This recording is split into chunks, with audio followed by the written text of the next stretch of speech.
শুভ দুপুর বন্ধুদের। তো আজকে দুপুরের খাবারেই বিরিয়ানি নিয়ে চলে আসতে বললাম, বরকে বলেছিলাম যে আমি চিকেনের তরকারি বানিয়ে রাখছি, তুমি নর্মাল আলু বিরিয়ানি নিয়ে আসো। কারণ অন্যদিন রাত্রেবেলা বেশিরভাগ আমাদের বিরিয়ানি খাওয়া হয়, তো আজকে কিন্তু দিনে দুপুরেই বিরিয়ানি খাওয়া শুরু করলাম। মানে এত লোভ লাগছিল, বিরিয়ানি খেতে ইচ্ছে করছিল, মানে আর কন্ট্রোল করতে পারলাম না রাত্রির জন্য। তো দুপুরবেলায় খেয়ে নিলাম। আর এই যে এখানে কিন্তু আলু, নর্মাল আলু বিরিয়ানি। এই যে বিরিয়ানি আলুটা তো দেখিয়েছি। আর বিরিয়ানিটা কিন্তু দেখো ভীষণ মানে ড্রাই না একদম। কতগুলো দোকানে বিরিয়ানি থাকে খুব ড্রাই থাকে, সেগুলো আমি খেতে পারি না। আর এটার মধ্যে একদম মশলা ভর্তি, মানে তেলে মশলায় চুপচুপ করছে। এটাই খেতে আমার বেশি ভালো লাগে।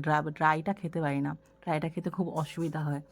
ড্রাইটার সাথে তরকারিও দরকার হয়। আর এখানে কিন্তু চিকেনের তরকারি এখনও পর্যন্ত দরকার হয়নি, কারণ এতটা টেস্ট লাগছিল বিরিয়ানিটা, এমনিই টেস্ট লাগছিল। চিকেনের তরকারিটা এখনও দরকার পড়েনি। আর বিরিয়ানি খেতে তো আমার সবসময় হেভি লাগে। যে একটুখানি আলু কেটে, আলু মেখে এই যে এরকম করে বিরিয়ানি। আর এই যে দেখো আমার বানানো চিকেনের তরকারিটা।